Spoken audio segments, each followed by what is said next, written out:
नाज़रीन किराम अस्सलाम वालेकुम वरहमतुल्लाहि वबरकातुह। आप ये जानते हैं एक दुनिया में आने के बाद इंसान के लिए सबसे बड़ी पूंजी उसके लिए ईमान है। ईमान ये सबसे बड़ी दौलत है उसके लिए,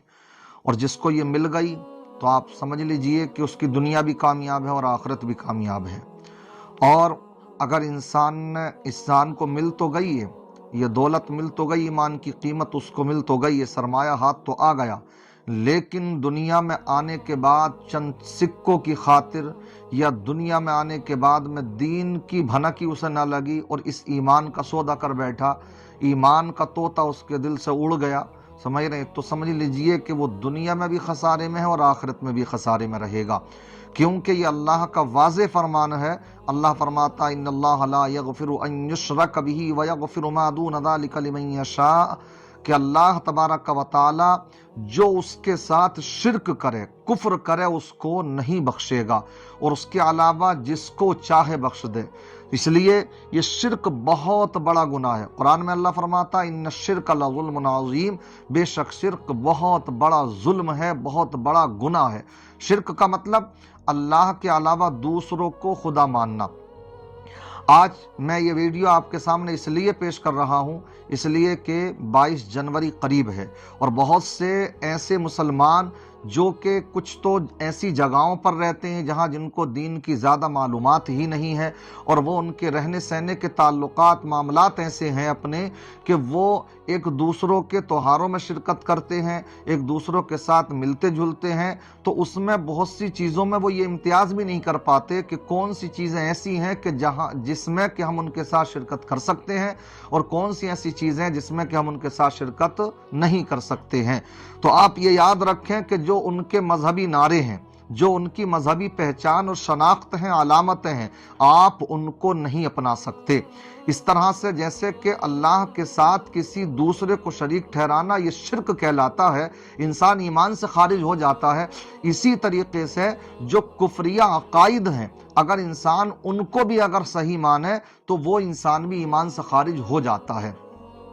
जय श्री राम का नारा लगाए इंसान, समझ रहे, इसी तरीके से वंदे मातरम के नारे लगाए, वो भी ईमान से खारिज हो जाता, इसलिए कि इनके अंदर कुफ्र या लुज़ूम कुफ्र पाया जाता है। इसलिए इंसान को इन चीज़ों से बचना है। आजकल अच्छा बहुत से ऐसे भी दो लोग पाए जा रहे हैं, खास करके इंसान उस वक्त में बड़ा मुश्किल का शिकार होता कि जहाँ पर के हालात ऐसे पैदा हो जाएं कि कोई टोपी वाला आकर के इस तरह की बातें करना शुरू कर दे कि आप भी भाईचारे को कायम करने के लिए इस तरह से कीजिए कि आप भी जय श्री राम के नाम की न जय श्री राम के नारे लगाएं, आप भी इस तरीके से आप कीजिए अपनी मस्जिदों में, अपने दरगाहों में। तो बहुत से लोग इस पर अमल भी करना शुरू कर देते हैं कि यार ये टोपी वाले होकर के, दाढ़ी वाले होकर के, जुब्बा दस्तार लगा करके ऐसी बात कर रहे हैं। हालांकि ये आप जानते हैं कि ये दीन अपना बेच चुके, ये ईमान वाले रहे नहीं। इनके आधार कार्ड में नाम अगर मुसलमान हो, लेकिन अब ये मुसलमान नहीं रहे जिन्होंने कुफ्र को पसंद कर लिया, शिर्क को पसंद कर लिया, उसके मुतालबात शुरू कर दिए।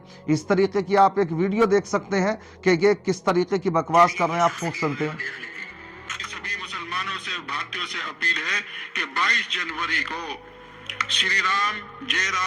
जय राम का जाप करें और अपने घरों में भी, मस्जिदों में भी, मंदिरों में भी, दरगाहों में भी शाम को दिए रोशन करें।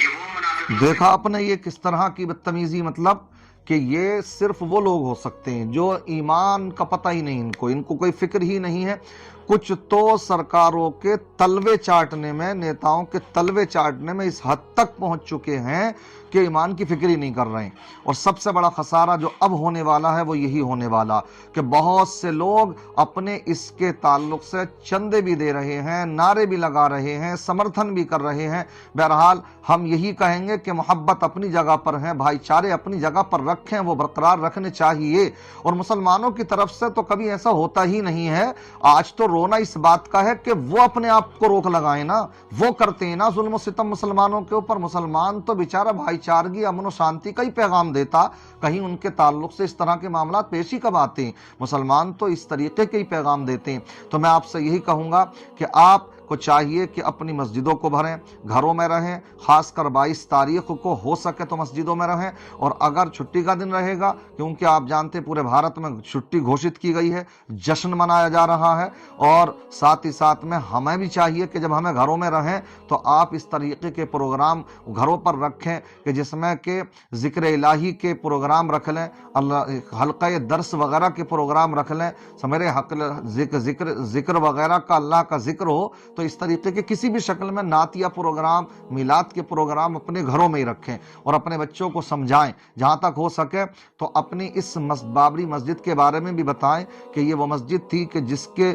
خاطر نہ جانے کتنے لوگوں نے، ہزاروں کی تعداد میں لوگوں نے شہادت دی، مگر سب کی قربانیاں رائے گا گئیں دنیاوی اعتبار سے۔ اللہ تعالیٰ ان سب کو جزائے خیر عطا فرمائے گا، تو ہمیں چاہیے کہ ان کے لیے ایصال ثواب کریں، اللہ تعالیٰ ان کے رتبوں کو بلند فرمائے اور ان کی قربانیوں کو رائے گا نہ فرمائے، اور ساتھ ہی ساتھ ہم اپنے بچوں کو بھی یہ سمجھانے کی کوششیں کریں۔ اور دوسری بات یہ ہے کہ صرف یہ ایک مسجد کا معاملہ ہے، اور ہم اپنے پڑوس کی مسجدوں کو بھی دیکھیں کہ ہمارے پڑوس کی مسجدوں کے حالات کیا چل رہے ہیں۔ ہمیں چاہیے کہ ہم اپنی مسجدوں کو، پڑوس کی مسجدوں کو بھی آباد کریں۔ میں ذکر کرنا چاہوں گا کہ آپ سے جہاں تک ہو سکے تو آپ لا حول ولا قوت الا باللہ العلی العظیم کا یہ وظیفہ پڑھیں 22 جنوری کو، اس کا جتنا زیادہ سے زیادہ ہو سکے۔ اس کا مطلب ہوتا وہ تو نعرے لگائیں گے جے شری رام کے، تو آپ گھر میں بیٹھ کر کے اللہ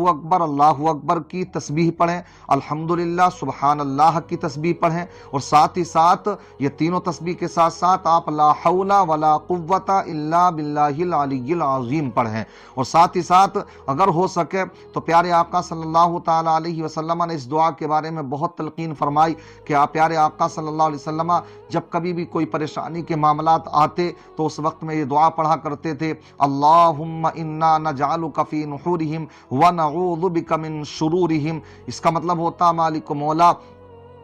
مالک مولا ان دشمنوں کے مقابلے میں ہم تجھ ہی کو کرتے ہیں، تو ہی ان سے نبٹنے والا ہے، وَنَعُوذُ بِكَ مِن شُرُورِهِمْ، اور ان کے شرارتوں سے، ان کے فتنے فساد سے مالک مولا ہم تیری پناہ مانگتے ہیں۔ ہو سکے تو اس دعا کا بھی ورد کریں، یہ اس موقع پر پڑھے جانے والی ہی دعا ہے۔ ساتھ ساتھ میں لا حول ولا قوت الا باللہ العلی العظیم تو آپ جانتے ہی اور پڑھتے بھی ہوں گے، اس کا زیادہ سے زیادہ آپ ورد کیجئے، پڑھیے، اور قرآن پاک کی تلاوت کیجئے، نمازوں کی پابندیاں کیجئے، گھروں میں اپنے ذکر کی محفل منعقد کیجئے، اور ساتھ ہی ساتھ پھر اس کا ثواب جتنے بھی بابری مسجد میں اپنی قربانیاں دے چکے شہدائے کرام شہید ہو چکے ہیں ان کی روحوں کو اس کا ثواب ایصال ثواب کریں۔ سب کے لیے دعا کریں اللہ تعالی ہمارے اس ملک میں امن و سکون قائم فرمائے، شر پسندوں کے شر سے، فتنہ گروں کی فتنہ بازیوں سے سب کو محفوظ و مامون فرمائے، سب کے دلوں سے خوف و ہراس کو دور اللہ تبارک و تعالی فرمائے، اور سب کو حوصلہ اور ہمت عطا فرمائے۔